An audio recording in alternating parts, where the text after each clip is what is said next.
नमः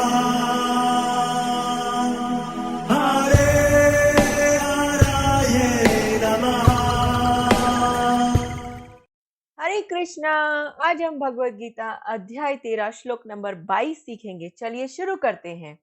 पुरुषः प्रकृतिस्थो हि भुङ्क्ते प्रकृति जान गुणा कारणं गुणसंगो अस्य सद असद्योनि जन्मसु।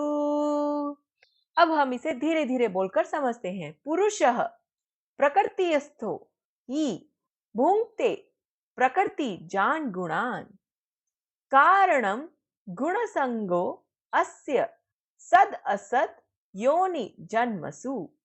अब हम इसे फिर से गाते हैं। पुरुष प्रकृति अस्तो ही भुंक्ते प्रकृति जान गुणान कारणम गुणसंगो अस्य सद असद योनि जन्मसु। चलिए अब हम समझते हैं भगवान श्री कृष्ण इस श्लोक में हमें क्या बता रहे हैं। इस प्रकार जीव प्रकृति के तीनों गुणों का भोग करता हुआ प्रकृति में ही जीवन बिताता है। यह उस प्रकृति के साथ उसकी संगति के कारण है। इस तरह उसे उत्तम तथा अधम योनियां मिलती रहती है। हरे कृष्णा। चलिए अब हम महाप्रेम प्रभु जी से इस श्लोक के बारे में और अच्छे से समझते हैं। हरे कृष्णा जी। भगवान श्री कृष्ण बहुत दयालु है। उन्होंने कृपा करके भगवत गीता जैसा महान ग्रंथ हम लोगों के लिए दिया। इतनी अद्भुत बातें भगवान श्री कृष्ण इस भगवत गीता के माध्यम से हमें बताते हैं। बहुत लोग जब जीवन में कष्ट आता है, दुख आता है, तो भगवान को दोष देते हैं। वो सोचते हैं भगवान ने हमको दुख दिया है, पर वास्तव में भगवान श्री कृष्ण बोलते हैं जो सुख और दुख कौन पाता है? यह जीव अपने खुद की वजह से पाता है। भगवान कभी किसी को दुख नहीं देते। तो यहाँ पर बोला गया पुरुषः प्रकृतिस्थो। जब यह जीव, जब यह आत्मा क्या करता है? अपने आप को शरीर मान लेता है, तब ही भुंक्ते भोग करता है। क्या भोग करता है? सुख और दुख दोनों को।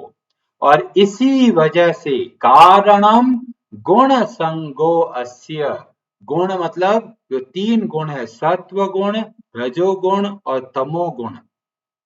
जब जीव अपने आप को ये शरीर समझता है और जिसकी वजह से तीनों गुणों के बंधनों में फंस जाता है, और इसकी वजह से सद असद मतलब अच्छे शरीर और खराब शरीर, योनि का मतलब बताएगा शरीर, जन्मसु प्राप्त करता है। मतलब जब यह जीव अपने आप को शरीर मान लेता है, तब वो अच्छे शरीर जैसे कि देवताओं के लोकों को जाकर सुख भोगता है, और या फिर पशु का शरीर मिल जाता है जिसमें वह बहुत कष्ट पाता है। तो ये सब का सब खेल कहां से आया? पुरुषः प्रकृतिस्थ। जब यह जीव अपने आप को शरीर मान लेता है, मन की इच्छाओं को अपनी इच्छाएं समझ लेता है, तब ही वह दुख पाता है। और इसीलिए भगवान श्री कृष्ण बहुत सुंदर तरीके से हमें मार्ग बताते हैं कि कैसे इन दुखों से बाहर निकलेंगे। और भगवान ने इसका उत्तर पहले से ही दे दिया। दूसरे अध्याय के 48 श्लोक में भगवान श्री कृष्ण स्पष्ट रूप से बोलते हैं कि हमको क्या करना है। वहां पर वर्णन आता है योगस्थ कुरु कर्माणि। जब प्रकृति में स्थित होते हैं तो दुख पाते हैं, इसलिए क्या करना है? योगस्थ कुरु कर्माणि। प्रकृति से बाहर निकलकर योग में स्थित होना है। योगस्थ कुरु कर्माणि संगम त्यक्त्वा धनंजय सिद्धये असिद्धयो समो भूत्वा समत्वम योग उच्यते। तो भगवान हमें प्रेरणा देते हैं कि अभी हम सब अपने आप को शरीर मानते हैं और मैं और मेरा का अनुभव करते हैं, इसीलिए दुख पाते हैं। तब कोई प्रश्न करेगा, अरे प्रभु जी, जब मैं और मेरा चला जाएगा तो परिवार तो टूट जाएगा, परिवार में कैसे रहेंगे? माँ अगर ये नहीं कहेगी ये बेटा मेरा है और मैं और मेरापन हट जाएगा तो हम परिवार में कैसे रहेंगे? तो इसका उत्तर हमें मिलता है, ये सब मेरा नहीं है। तो किसका है? तो इसका उत्तर हमें मिलता है ईशोपनिषद के पहले श्लोक में, जिसको बोला गया ईशावास्य उपनिषद। और वहां वर्णन आता है, ईशावास्यम इदम सर्वम, ये सब कुछ भगवान का है। तो जब मैं और मेरा सोचते हैं तो दुख पाते हैं, अब उसको बदल के करना है, ये सब भगवान का है, मैं भी भगवान का हूं और ये मेरा परिवार भी भगवान का है। बस इतना बदलाव लेके आना है। अभी हम चीजों का उपभोग करते हैं, ये सोचते भी मेरा पैसा है, जैसे चाहूं उड़ाऊं, जहां चाहूं खर्च करूं। अब इस भाव को बदलना है, क्योंकि ये भाव कैसा है? प्रकृतिस्थ है। अब इसको योगस्थ कैसे बनाना है? बहुत आसान है, उपभोग की जगह उपयोग करना है। मतलब ये सारी संपत्ति भगवान आपकी है, जितनी आवश्यकता है उतना आप ग्रहण करें, अनावश्यक खर्चा ना करें। जो जो आपको लगे अरे ये तो फिजूल खर्चा हो रहा है, तो आप सोचिए ये आपकी संपत्ति नहीं है, ये भगवान की संपत्ति है, इसका सदुपयोग करना है। ऐसे ही बहुत लोग सोचते हैं अरे ये शरीर मेरा है, और इस चक्कर में अपने मन के आवेश में आकर तरह तरह के गलत काम करते हैं, शरीर का ध्यान नहीं रखते। उनको पता है कि भाई ये चीज खाने से शरीर को तकलीफ होने वाली है, फिर भी खाते हैं। तो भगवान बोलते हैं ये शरीर मैं और मेरापन से बाहर निकालना है। तो ये शरीर किसका है? ये शरीर भगवान श्री कृष्ण की संपत्ति है। जब इसको इस तरह से समझेंगे तो हमें अच्छे से इस शरीर की रख रखाव देख रेख करनी है। बहुत लोग आलस करते हैं, अरे जी कल से करेंगे एक्सरसाइज, परसों से करेंगे प्राणायाम, और धीमे धीमे करते करते कई साल बीत जाते हैं। पर जब आप ये समझेंगे ये शरीर भगवान की संपत्ति है, इसका यथासंभव देख रेख करना है, शरीर की जो आवश्यकता है उसकी पूर्ति करनी है। तो शरीर को स्वस्थ रखने के लिए जो जो आवश्यक चीजें हैं वो सब के सब करना है, इसको बोला गया योगस्थ। हर कार्य को, हर संपत्ति को, हर संबंध को भगवान के संबंध में देखना है, क्योंकि हमारा जो दुख का मूल कारण है हम भगवान को भूल गए।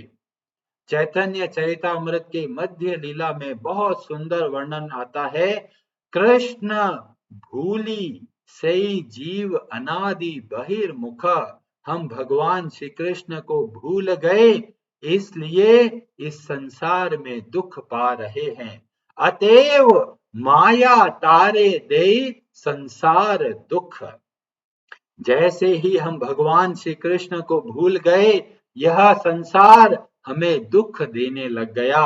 और कैसा है हमारा यह जीवन? तो वहां वर्णन मिलता है, कभू स्वर्गे उठाए, कभी स्वर्ग का राजा बना देते हैं, कभी स्वर्ग का सुख भोग देते हैं, कभू नरके डुबाए, कभी नरक की दुख के पीड़ा को सहन करना पड़ता है। दंडय जने राजा येन नदी ते चुबाए, जैसे कोई अपराधी को पानी में डाल देते हैं, पानी में डाल के कभी तो पानी के अंदर डुबाते हैं और कभी बाहर निकालते हैं। जब बाहर निकालते तो सांस आता है, अरे बच गया, और वापस पानी में डाल देते हैं, फिर सांस फंस जाता है।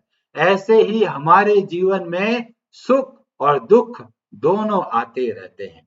तो भगवान कभी भी किसी को दुख नहीं देते, जितना दुख जितनी पीड़ा हमें मिलती है वो हमारी खुद की वजह से मिलती है। इसलिए जब ये श्लोक को समझे, आप भगवान को कभी भी दोष नहीं दे। जीवन में जितने कष्ट आए हैं वो सब हमारी अपनी वजह से आते हैं। भगवान अगर कष्ट देते हैं तो वास्तव में हमारी उन्नति के लिए, हमें और अच्छा बनाने के लिए कष्ट देते हैं। इसीलिए कष्टों से कभी घबराए मत। बहुत लोग बहुत डरपोक होते हैं, थोड़ा भी जीवन में दुख आता है घबरा जाते हैं। भगवत गीता हमें मजबूत बनाती है, हमें कहती है अरे घबराओ मत। जीवन में जिस तरह से सुख और दुख आते हैं ये वैसे ही है जैसे ही समुद्र के अंदर लहरें आती है। लहरें का मतलब विकार है, सुख भी आएगा दुख भी आएगा, पर हमको न घबराना है न व्यथित होना है।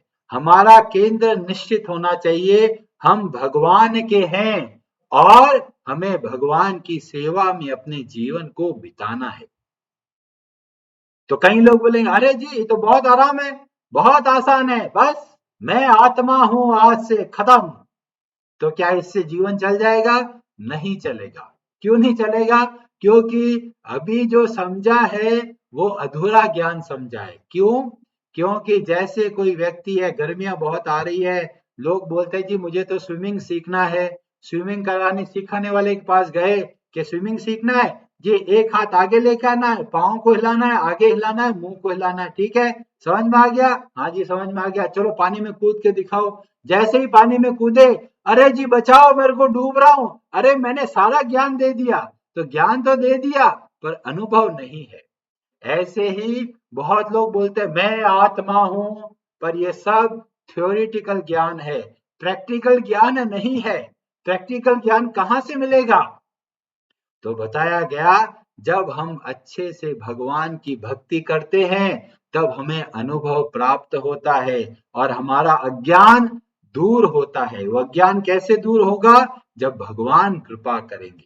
तो हमें क्या करना है? बहुत अच्छे तरीके से भगवान की भक्ति करनी है, नियम से हर रोज भगवान के नामों का जप करना है, क्योंकि यही मार्ग है हमारे दुखों से बचने के लिए। चैतन्य महाप्रभु जगन्नाथपुरी में जब भगवान श्री जगन्नाथ जी रथ यात्रा के समय बाहर निकलते हैं, चैतन्य महाप्रभु बहुत सुंदर स्तुति करते हैं और वहां पर बोलते हैं ना अहम विप्र ना च नरपति, ना मैं कोई ब्राह्मण हूं ना मैं क्षत्रिय हूं, ना अपि वैश्यो ना शूद्रो, मैं वैश्य भी नहीं हूं मैं शूद्र भी नहीं हूं, ना अहम वर्णी ना च गृहपति ना वानस्थो यतिर ना मैं ब्रह्मचारी हूं ना मैं गृहस्थ हूं ना मैं वानप्रस्थ में हूं ना मैं सन्यासी हूं, किंतु प्रद्यान निखिल परमानंद पूर्ण अमृत धरा गोपी भरतुर पद कमलयोर दास दासानुदास। मैं ये सब नहीं हूं। मैं कौन हूं? मैं केवल भगवान के दास को का दासों का दास हूं। यह है हमारी वास्तविक पहचान। हम अपने आप को भगवान के सेवक का सेवक समझकर संसार का सारा कार्य बहुत अच्छे तरीके से करें। इस तरह से हम अपने हर कार्य को जब भगवान से जोड़ेंगे तब बोलेंगे योगस्थ। तो हमें प्रकृति स्तर से बाहर निकलकर योगस्थ की स्थिति में आना है। और एक बहुत बड़े सेठ जी जमींदार होते हैं, बहुत पैसा होता है, पत्नी बहुत अच्छे से सेवा करने वाली होती है, बहुत सारे बेटे होते हैं, बहुत सारे नौकर होते हैं और बहुत ठाट बाट से रहते हैं। एक बार उनके पास साधु महाराज आते हैं और उनको थोड़ा भगवान के बारे में बताते हैं। सेठ जी बोलते हैं अरे जी व्यापार बहुत बड़ा है, बहुत बिजी हूं मैं, टाइम नहीं है मुझे कथा सुनने के लिए या टाइम नहीं है भगवान के बारे में जानने के लिए। तो साधु महाराज सोचते हैं कि अरे इसने मेरी सेवा करी है, इसके लिए कुछ तो करना पड़ेगा। तो साधु महाराज बोलते हैं कि ये मेरा शिष्य है, ये थोड़ा कम पढ़ा लिखा है, इसको आप कुछ नौकरी दे दो, आप इसको अपना ये जो चौकीदार बना दो, तो ये चौकीदार बन के आपके घर का पहरा देता रहेगा और आपको थोड़ा बहुत उसको जो भी व्यवस्था है वो कर दीजिए। सेठ जी बोलते ठीक है जी, कर देंगे हम तो। और वो चौकीदार क्या करता है, घर का पहरा देता है, एक लाठी हाथ में दे दिया है कि भाई आसपास घूमते रहो, घर जो बहुत बड़ा है, हवेली है, उसका ध्यान रखते रहो। ठीक है, ऐसे समय बीतता चला गया। अब धीमे धीमे सेठ जी बूढ़े हो गए। अब उनको लगने लगा मेरा अंत समय आ गया। तो क्या करते हैं सेठ जी, सब लोगों को बुलाते हैं, परिवार वालों को बुलाते हैं और बोलते अरे जी अब तो मेरा समय आ गया है, जो कुछ हुआ है मैं माफी चाहता हूँ, वो सब कर रहे हैं। फिर वो सेठ जी याद आता है, अरे वो एक चौकीदार भी रखा हुआ है, उसको भी बुलाते हैं। चौकीदार को बुलाते हैं और बोलते हैं कि भाई तुमने बहुत अच्छे से सेवा करी है, अब तुम फ्री हो। तो चौकीदार बोलता है जी बहुत बढ़िया, कहाँ जा रहे हैं आप? तो सेठ जी बोलते हैं अरे बहुत दूर जा रहा हूं, मैं बहुत दूर जा रहा हूं। तो चौकीदार बोलता है ठीक है, ऐसा करता हूं मैं आपके साथ चलता हूं, आपकी सेवा करूंगा। तो सेठ जी बोलते हैं अरे जी मुझे अकेले ही जाना है। अकेले ही जाना है? अरे इतना बड़ा परिवार है, किसी को तो साथ में लेके जाइए। तो सेठ जी बोलते हैं अरे कोई मेरे साथ नहीं चलेगा। तो चौकीदार बोलता है अच्छा ठीक है, आपके साथ कोई नहीं चल सकता, कम से कम धन संपत्ति तो लेके जाइए। इतना समय आपने जिसके लिए संपत्ति इकट्ठा किया है, थोड़ा तो लेके जाओ। सेठ जी बोलते हैं मैं एक छोटी सुई का टुकड़ा भी नहीं लेके जा सकता। तो चौकीदार बोलते हैं अरे पूरा जीवन जिस लोगों के लिए बिताया वो आपका साथ नहीं दे पा रहे, जितना समय आपने बिताया धन संपत्ति कमाने के लिए वो आप साथ नहीं लेके जा सकते, तो इतना समय क्या किया? ऐसा लगता है आप बहुत बड़े मूर्ख हैं। पूरा जीवन जिसके लिए भागे वो एक चीज आपके काम नहीं आ रही। और तब सेठ जी के मन में विचार आता है ये लगता तो चौकीदार है पर बहुत बड़ी बात बता रहा है। और फिर पता चलता है ये जो चौकीदार बन के जो घूमता है वास्तव में उस साधु महाराज का शिष्य होता है जो कुछ सिखाना चाहता था। तो कहने का मतलब है बहुत लोग आपको मिलेंगे कि जी टाइम नहीं है भगवान के लिए, और धीमे धीमे एक समय ऐसा आएगा जब सोचेंगे अरे इतना भागा दौड़ी किसके लिए किया, जिसके लिए भागा दौड़ी करा वो बेटा नालायक निकला, सारा पैसों का दुरुपयोग करता है और अपने बाप को गालियां बोलता है। तो हमको शास्त्र सिखाते हैं समय का सदुपयोग करें, थोड़ा समय आप भगवान के लिए निर्धारित करें। पूरी दुनिया बिजी है, चींटी से लेकर ब्रह्मा जी सब के सब बिजी है, पर बिजी बोलने से काम नहीं चलेगा, समय निकालना पड़ेगा। समय निकालिए, नियम से थोड़ा समय भगवान ये आपके लिए है।